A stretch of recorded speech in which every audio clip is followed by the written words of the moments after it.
everyone, welcome back to my channel. Thank you so much for watching. My name is Dr. Ritu Dharma. Welcome you all. आज के video है Organon of medicine के affirmation number 239 और 240 के बारे में, जिसमें अगेन हम बात करेंगे कि जो प्रेस्क्रिप्शन हम करते हैं इन केसेस ऑफ इंटरमिटेंट डिजीजेस और इंटरमिटेंट फीवर्स, उसमें क्या क्या और कमी रह जा सकती है जिसको हमें प्रिसाइसली नोटिस करना है और फिर हमें आगे प्रेस्क्रिप्शन करना है। इसमें स्पेसिफिकली आज इन दो फॉर्मेशंस में हम बात करेंगे कि अगर आपने एक अच्छी से अच्छी मेडिसिन सिलेक्ट की है और उसके बाद भी आपको रिजल्ट्स नहीं मिल रहे, तो कौन सा एक पॉइंट है जो आप मिस कर रहे हैं और उसके बाद क्या सोल्यूशन हो सकता है। So these two formations are really very very important and you must read it.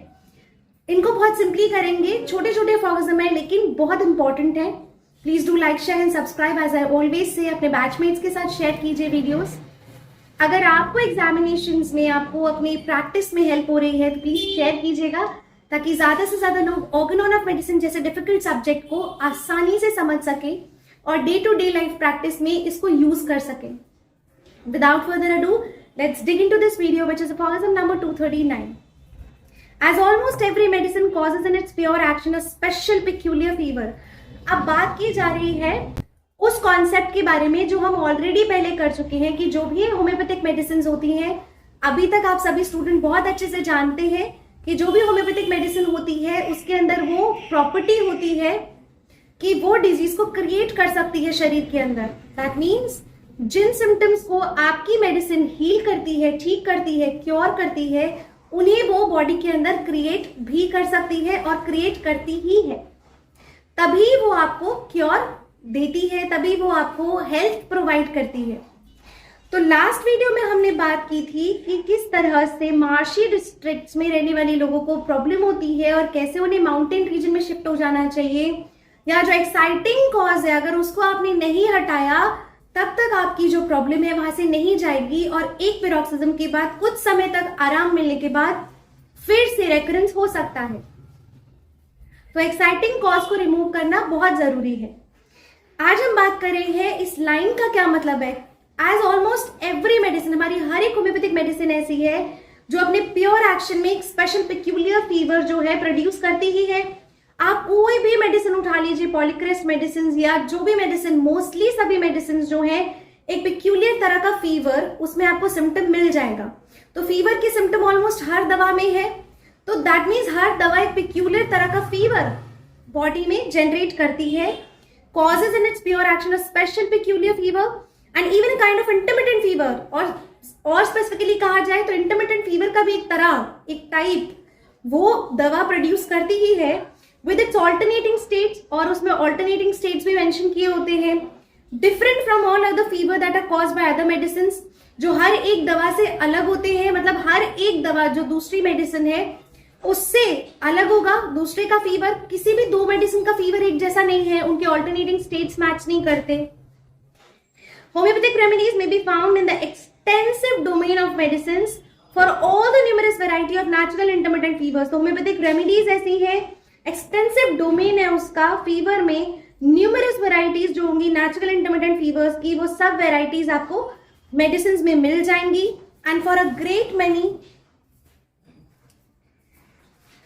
great many of such fevers, even in the moderate collection of medicines already proved on the healthy individual, for a great many of such fevers, even in the moderate collection जो होगी remedies की, बहुत बड़े बड़े जो fevers होंगे जो already proved है। प्रूविंग किस पे की जा रही है? हेल्दी इंडिविजुअल्स पर।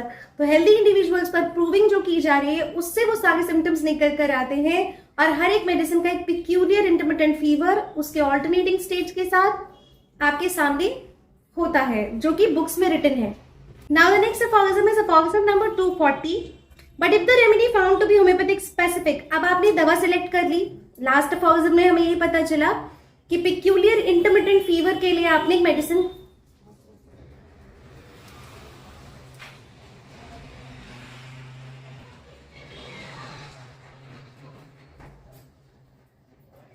Now formation number 240. Last formation में हमने बात की कि होम्योपैथिक रेमेडी आपने सिलेक्ट कर ली कि हमारे पास बहुत सारी ऐसी numerous variety of intermittent fevers के लिए दवाइयां हैं जो कि हेल्दी इंडिविजुअल पर प्रूव की गई और फिर आपके सामने है वो बॉडी के अंदर वही इंटरमिटेंट फीवर प्रोड्यूस करती है और उसी को क्योर करती है।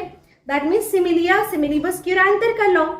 अब आ जाती है बात कि अगर if the remedy found to be homoeopathic specific for a prevalent epidemic of intermittent fever do not effect a perfect cure.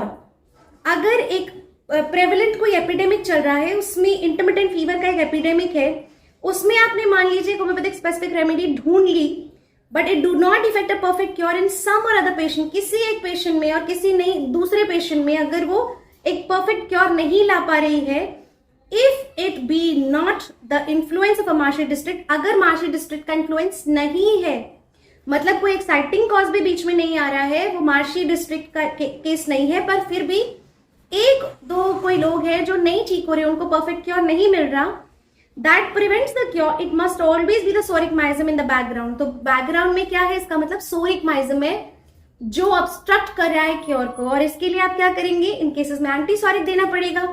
तो in which case antipsoric medicine must be employed until complete relief is obtained. जब तक complete relief नहीं आ जाता तब तक antipsoric remedy आपको देनी होगी।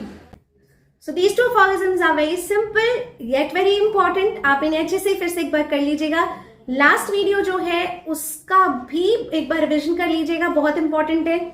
नेक्स्ट 4 aphorisms 241, 42, 43, 44 इस सीरीज के लास्ट aphorism है, बहुत इंपॉर्टेंट है, ट्रिकी है। नेक्स्ट 2 वीडियोस को मिस करना मत भूलिएगा and to subscribe to this channel. Please bless the channel and comment box is really open for you all. Jot down your queries, jot down your compliments, your blessings, and please do share the video with a lot of people around you, in your family, with your batchmates, with your colleagues and staff. Stay blessed, stay connected with homeopathy. Thank you so much.